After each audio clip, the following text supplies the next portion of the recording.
You've had brand new permanent brows to make you feel younger, give you more symmetry and save you time in the morning.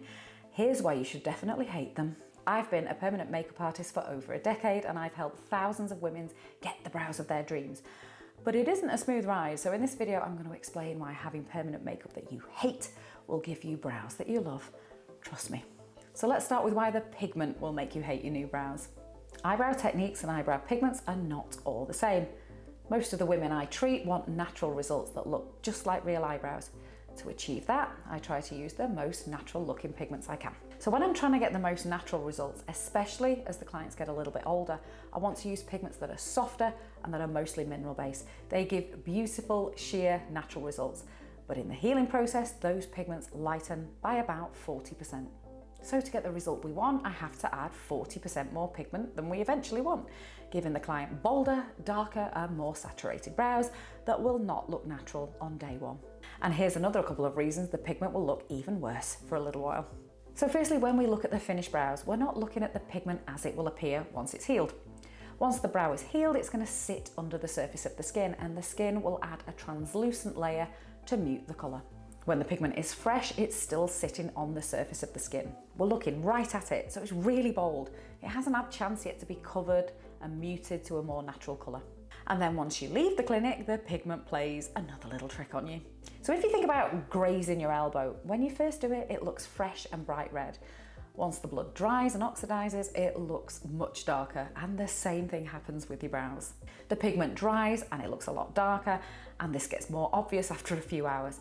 So clients very often wake up the next day with much darker brows than they left with, and this can be really worrying. I make sure I tell my clients, if you wake up on day one and your brows look way too dark, we've probably got it exactly right. If you wake up on day one and you think they look perfect, then at your touch-up session, we are probably going to need to go darker. So can these scary day one bold brows be avoided by using different pigments that don't fade by 40%? Yes, but those pigments can bring their own problems too. So if we opt to use non-mineral organic pigments or pigments that contain a lot of carbon black, these can have a tendency to age a little cool or greyish. So we don't have to really saturate them like mineral pigments. In fact, we shouldn't. They should be used much more sparingly. But we're also going to need to counteract the greyish tone that they tend to turn as they age by adding a lot of warmth to the pigment when we implant it. This means that the day one look of the pigment before the skin heals over it is a very warm, slightly orangey brow.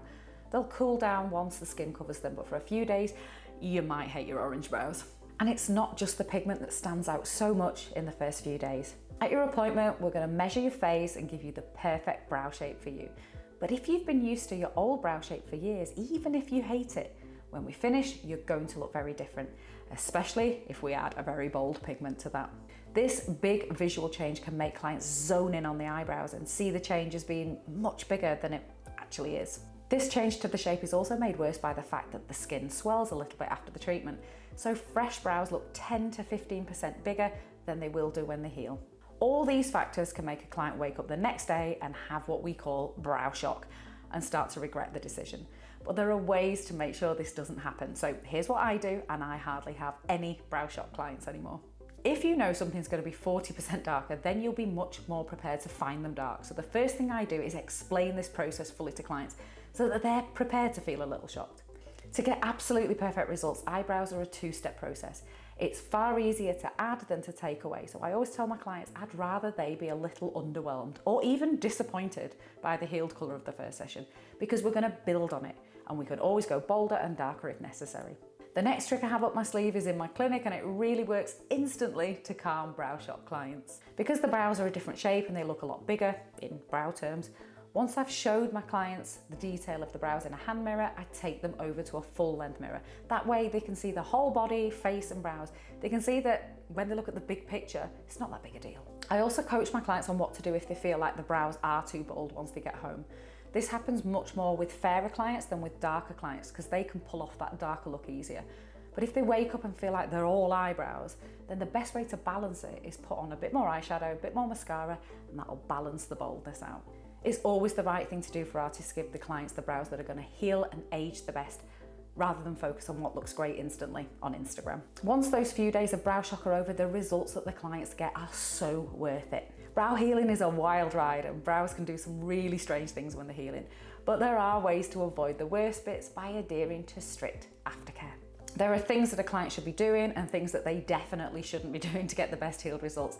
So to find out exactly what those are, I made this video right here.